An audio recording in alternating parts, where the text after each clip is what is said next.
Hello, all. Obviously, not here today. I wanted to go through this properties of water with you so that you could take the quizzes that are assigned to you. We talked a little bit about water already. Just wanted to dive into it a little more and kind of give you some expanded knowledge on water and its unique properties and things it can do and why it can do it. First off, water. The main three states of water, obviously solid, liquid, and gas. The solid state is ice. That's what we call the solid state. It exists below 0 degrees Celsius. From 0 to 100 degrees Celsius is water. That's the liquid stage. And then finally, above 100 degrees Celsius is steam, also called water vapor, but that is the gaseous phase. Water is polar. We discussed this already a little bit. I gave the example. I'm trying to change something, but it's not letting me. I gave the example on the board of the oxygen combined with the hydrogen molecules. The hydrogen protons are positive, remember, they gather on this side and they're sharing their electron. So all that's really out here is that proton. Over here, you've got two unpaired electrons. This little upside down Q looking thing, this is the lowercase Greek letter delta, and this refers to a charge. So Q negative, the negative charge is on this side where the oxygen is. The positive charge is on this side where the hydrogen is. Overall, there's 10 protons, 10 electrons, so it does balance. But because one side has the hydrogen protons and the other side has the negative electrons, overall, it has a charge on each side. So we would call it polar. You need to know that water is polar. So this just kind of explains what I just talked about. The big thing about it that you have to know over and over and over again is that water is polar, and it's going to dissolve anything else that is also polar or has a charge. Water forms what we call hydrogen bonds. You may have heard this in biology, talking about DNA molecules. Parts of those molecules are attached with hydrogen bonds, and it's just kind of like a magnet would be. The positive side of one water molecule is attracted to the negative side of another water molecule. And so that charge attraction, that opposite attraction, is what holds water together. And because it does this and does this so well, it gives it some properties that some other things have, but water is just really, really good at it. The first one is called cohesion. We'll talk about these more specifically, but breaking down this part of the word called hesion basically means to stick. Co in this case refers to like each other. So these are going to stick to each other. So water molecules stick to each other. Adhesion is when water molecules adhere or stick to something else. So you may have heard adhere before. A Band-Aid will adhere to your skin. So it's just one thing sticking to a different substance. Capillarity, this refers to capillary action. In your body, you have capillaries. They're the tiniest little blood vessels. So we'll talk about that a little more. Specific heat, this is energy to change the temperature of something. And then high heat of vaporization, kind of the same railroad as specific heat. They're similar, but slightly different. Solid water is ice, and it is less dense than the liquid water or any other liquid usually. So it allows it to float, whereas most solid forms of things will sink. So water's a little different there. It acts as a solvent. We talked about solutes and solvents the other day. So we'll talk a little more about that. And then water is transparent. You can see through it. So we'll start with cohesion. This, like I said, refers to the attraction to other water molecules. When cohesion takes place, one thing is attracted to something similar to it. So if you're trying to build a cohesive unit among a team, you want all the team members to be on the same page together. Water does this, and this is why it kind of beads up if it ever falls on a hard surface. They all stick together as opposed to kind of spreading out evenly across the surface. They tend to stick together and kind of bead up. This is why whenever you pour out a glass of water or some other liquid, some of it stays behind. Those water molecules like to stick together, and then they also like to stick to the surface. So not all of it will come out. This cohesion, water molecules sticking to other water molecules, also gives a property called surface tension. If you've ever dived into a pool and done it really flat, like a belly flop, it hurts because to go into the water, your body has to break the forces holding these water molecules together. And if you dive vertically, the overall pressure is at a very small area. And so pressure is force over area. And so if that area is small, the pressure is fairly high and you're going to break that water fairly easily and it doesn't hurt. But if you land flat, then the surface area is spread out. So that force per that area is much lower. So it's going to hurt because it has to overtake those bonds holding the water together. So this allows for some animals, like this little water bug here, to actually sit on the surface of the water without breaking it. You can kind of see how it dents in, but their feet, compared to like the weight of their body, their surface area is really, really wide or really high. So because it's so wide, it's just kind of like it's sitting flat on the surface, and its weight due to gravity isn't enough to break those forces holding the water molecules together. So it can just kind of sit on the surface of the water and it doesn't sink. So that surface tension is the force necessary to stretch or break the surface of a liquid. You can alter surface area by mixing different things with water in this case, or some substances have very high surface tension, so it's really difficult to break that force holding them together. And you can mix things to where surface tension decreases very greatly. So it doesn't hold together very well. It's still liquid, but it's very easily broken. Adhesion is still sticking to things, but this is when water has an attraction to a different substance, another surface. So here in this example, these water droplets are on a leaf. So some of the water is attracted to the leaf itself, and then other water molecules are attracted to those water molecules, and so they all kind of stick together to a certain point. If you've ever been like me, kind of like when it's raining, water will add into a bead, the bead will get bigger, and then eventually it starts running down the window and it gathers other beads and stuff like that. I used to watch that on car trips, things like that, because we didn't have phones and it gets really boring. But water is adhesive, meaning it will stick to any substance with which it can form hydrogen bonds. So anything with a charge, it'll stick to. If there's no charge, it's nonpolar. It's not going to stick as well, if at all. So adhesion, sticking to another surface. Something called capillary action or capillarity. In your body, you have these tiny, tiny little vessels called capillaries.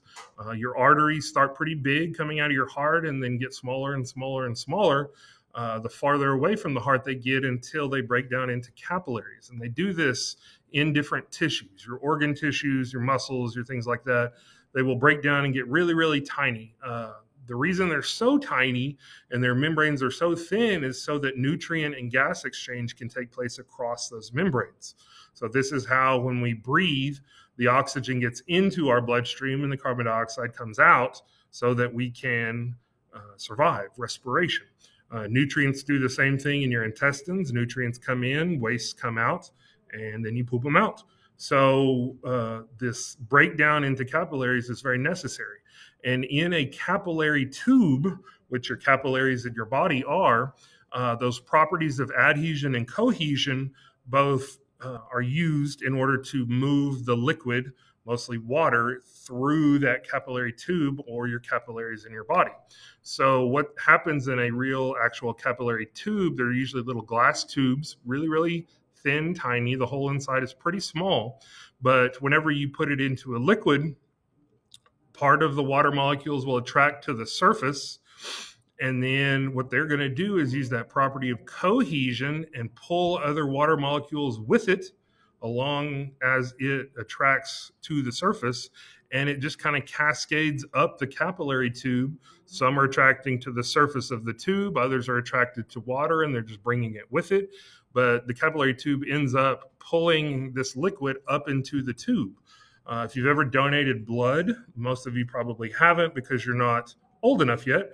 But whenever you do, they prick your finger kind of like a diabetic would, and they get a little blood. Then they put this capillary tube in the blood, and the blood attracts to the sides of that capillary tube, and then it is also attracted to other blood molecules. And so it just pulls the blood up that little capillary tube, and then they test it, usually for red blood cell content percentage. So they make sure that when you donate, you still have enough oxygen and iron and things like that in your body, and you won't pass out, because that does happen.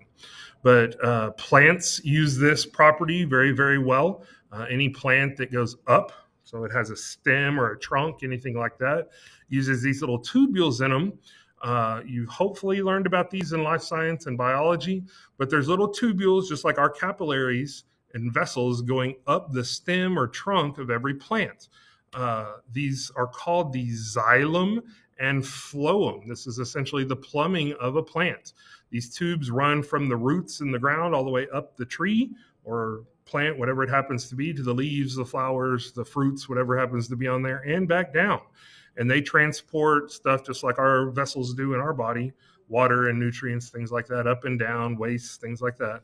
And they use those properties of adhesion and cohesion to do that up the tree or plant and down. Something maybe new for you, specific heat. This is the energy required, or the heat required, to change the temperature of 1 gram of a substance 1 degree Celsius. So it gets pretty specific in how much and how it will change, how much of a substance it will change, and how much the temperature will change of that specific amount of a substance. And compared to other substances, water's specific heat is very high. Compared to like a metal, metals usually have a very low specific heat. So whenever you add the same amount of heat energy to a metal versus water, the metal will usually heat up a lot faster, and the water takes a long time. If you've ever tried to boil water, it takes quite a while. You have to add a whole lot of heat to it, but it will eventually boil. But these water molecules are moving, and in order to boil, they have to move so fast to break away, to go into a gas. So in order to move that fast, they have to overcome those hydrogen bonds we talked about that are fairly strong. And so because they're so strong, it takes a lot of energy to overcome and break away so that those water vapor molecules can move all around like gases do instead of sticking to each other. So that cohesion makes the specific heat fairly high. The impact of this specific heat is what keeps our climate relatively stable over the whole Earth. Most of the Earth is 75% water. So water being or having that high specific heat, it will absorb a lot of energy from the sun without actually raising the temperature of that water too much. Overall, the climate between the seasons, things like that, is fairly stable compared to if water had a much lower specific heat or if it was made out of something else. But the global warming, stuff like that, that is technically occurring. The overall temperature is increasing slightly. It's got potential to increase a lot, which is very, very dangerous if that does happen. So something to be concerned about. It is happening. There's scientific evidence that warming is occurring, whether it's as extreme as some people believe it is or isn't, I don't know. But you got to believe the evidence because it doesn't lie. So if you've ever lived near or been to a coastal area, islands, things like that, their climate is much more stable. And the reason it's stable is because that water absorbs so much energy. It absorbs that energy. It also gets rid of that energy fairly slowly as well. So in the heat of the day, it's going to absorb energy, but it doesn't change the temperature too much. And then at night, it will lose some of that energy, but it doesn't change the temperature too much. Whereas on land, if you're in a desert, that temperature fluctuation is going to be really great. It'll get really hot in the day and much colder at night. So that difference will be pretty vast. But in a coastal or island type area, it's not going to be as varying because that water will warm the air. If the air is cooler, and it will cool the air if the air gets hotter. So the water does affect air temperature, and the more water you're near, the more it's going to affect it. So living near a lake will have a little more effect than if you just live in a very land with very little water. But living near a coastline of an ocean or out on an island, you're going to have a lot more stability. Hey guys, sorry if there was a little glitch there. My recording software, I didn't know, cut off at 15 minutes, and it's been 15. So it cut me off right mid-sentence. What I was saying, though, is if you live near a coastline or someplace near a whole lot of water, the climate will be a lot more stable because that water will absorb and retain so much heat, whereas an inner land-based area to live in will not retain as much heat. So it'll get hotter and get cooler much faster. The heat of vaporization is directly tied to specific heat because it takes so much energy to change the temperature of water. It's going to take a lot of energy to go from a liquid to a gas, and that's what vaporization is. That phase change, will take a lot of energy because those hydrogen bonds have to be broken. So those particles of water will have to vibrate so fast that they break away. And when they break away, they're a gas now, and they're moving all around with elastic collisions, things that we've already kind of learned about. But those bonds have to be broken. And in order to do that, you've got to increase the kinetic energy of those molecules to overcome the force of those hydrogen bonds. This is why we sweat. Whenever we sweat, we emit a liquid, mostly water, but it's got some other stuff with it, onto our skin. And that water that we emit, that liquid, will have the same temperature as your body. So as your body heats up, it's going to heat up as well. And so when it emits that liquid hopefully will evaporate, or wind will blow, something on that order, taking that liquid with it into a gas. And it also takes that energy with it. So that heat energy goes away, therefore you cool off. At least that's the idea behind evaporative cooling, and why some animals and things will sweat, some don't. They have other ways to cool down, like a dog. Dogs don't sweat, cats don't sweat, they will pant. And they do essentially the same cooling effect through their mouth, just kind of takes longer. It's not as efficient as sweating. But they don't have that ability. Some animals do, like horses. Horses sweat whenever they're running, things like that, but some animals don't. If you've ever had evaporative cooling at your home, sometimes they call them swamp coolers. It works the same principle. These surfaces have water running over them, and then the air blows through those surfaces, across those surfaces, and the water hopefully takes heat from those surfaces with it, and then the water will evaporate, taking that heat away and ideally cooling off. They're not as efficient as like a central air conditioning. They don't work as well, and it gets really humid in there, but they do work. It just kind of depends on the climate you live in, whether they work better than others. If you live in a very humid climate, it's not going to work as well. If you live in a very dry climate, they do work fairly well, good enough at least. We talked about water being a universal solvent, and it's known as that, but the word universal is kind of what we call a misnomer.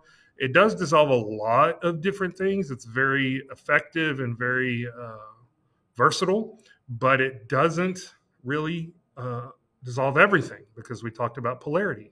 It will dissolve just about anything that has a charge or is polar, but things that are non-polar, it won't dissolve. So obviously it can't be universal. But we do still, for some reason, keep that universal solvent, because it does dissolve solutes very well that happen to be polar. But if it's in a non-polar one, it won't dissolve it. So it can't really be called universal.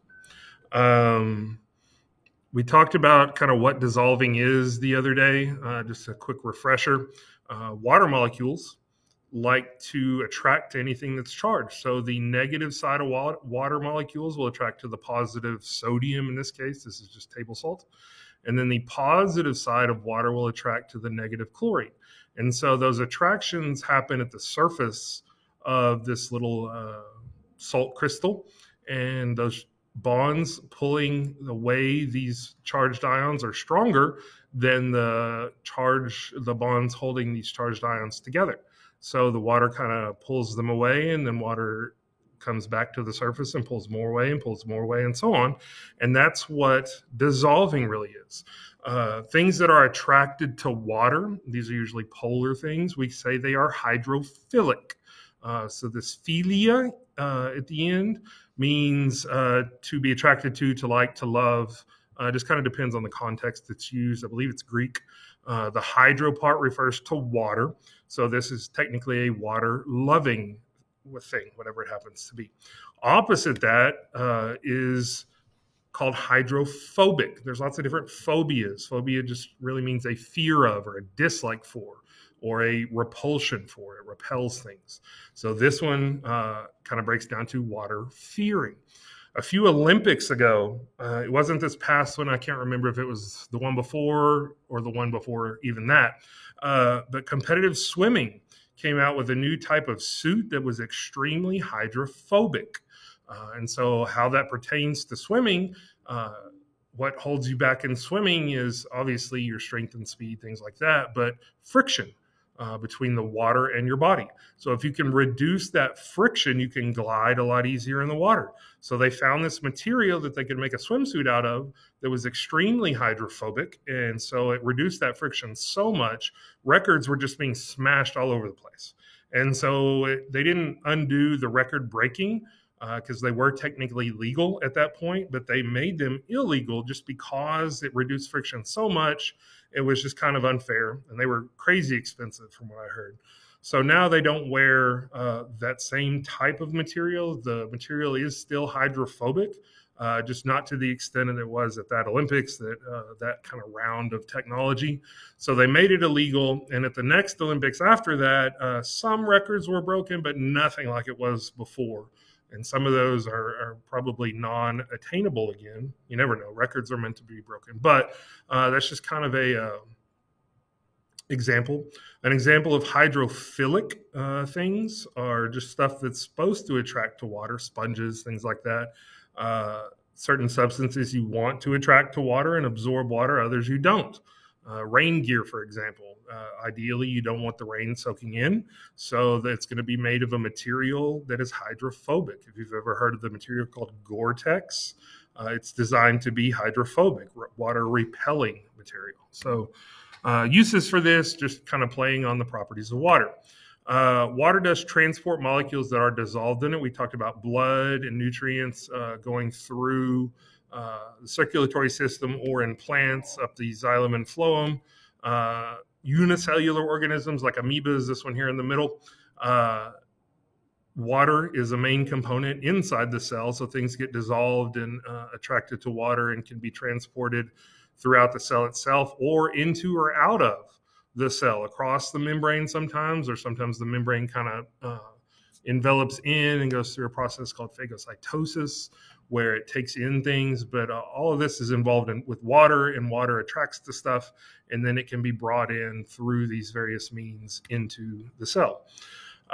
Solid water, ice specifically, actually expands whenever it freezes. Most substances, whenever they go from a liquid to a gas state, will actually shrink because those particles are actually getting closer and sticking closer together and moving around less. Water, for some reason, or not really for some reason, it actually increases the distance between particles. And because that distance increases, it's actually going to get slightly bigger. And when it gets bigger, this formula for density, the volume increases. And so overall, the density decreases. So this would be like going from 1/2, 1/2, to 1/3, 1/3. And 1/3 is less than 1/2. So as volume increases, density goes down. And if density goes down, that means it's going to float. So things that are less dense than water will float. Things that are more dense than water will sink. So water or ice is less dense, so it floats because it expands. A few years ago during the freeze, I have a pool in my backyard, and the water froze because they turned the power off and our pool pumps quit working. So we had a layer of ice on top of our pool. And that ice actually expanded the more ice that got created, and it broke a bunch of the tiles around the edge of our pool because it expanded and it had so much force it broke that ceramic tile. had to have it replaced. Big deal. But it expanded and it cracked because that ice expands. There is a point to where it gets so cold it starts to behave more like other substances that it actually condenses back again. So it will expand at a certain point and then kind of contract at a point even colder. So water's fairly unique. No other substance, or not no other substance. Very few other substances behave that way, but those that do are very closely related to water. Whenever water does freeze within a body of water, like a lake or thing, it does expand, but it freezes from the top down. Because that ice is less dense, it starts to form at the top, and then it gets colder and colder and colder, and that ice just kind of thickens at the top. But once it gets to a certain level, it actually acts as an insulator, keeping the cold air that's actually freezing the water out of the water, and it's an insulator, and then the liquid water below the rest of the lake stays fairly moderate in temperature. So this is how organisms can survive in a lake, a frozen lake under the ice, because that temperature is fairly stable. It does get colder, but it's fairly stable. So those organisms can still live and not die because of extreme hypothermia or anything like that. And then last one, water is transparent. There is space between water molecules, enough for light waves to get through. So this is how plants are able to live in water, because light can get through and they can still go through photosynthesis and carry out their regular processes. And then they've adapted to that excess of water, so they're able to live. In your eyeball, light goes through this liquid inside your eye to the back of your eye at the retina. This liquid is called vitreous humor. It's kind of jelly-like. If you ever dissect an eye in anatomy or anything like that, it's just kind of a jelly-like liquid, but it's very clear. There are some diseases, conditions where that vitreous humor can become cloudy, and that obviously will affect your vision. But normal vision, the light goes through your eye to the retina, and the retina does what it does, but it's because water is transparent. So that's the end. Hopefully, you learned a little bit more about water. There will be another assignment on the next video.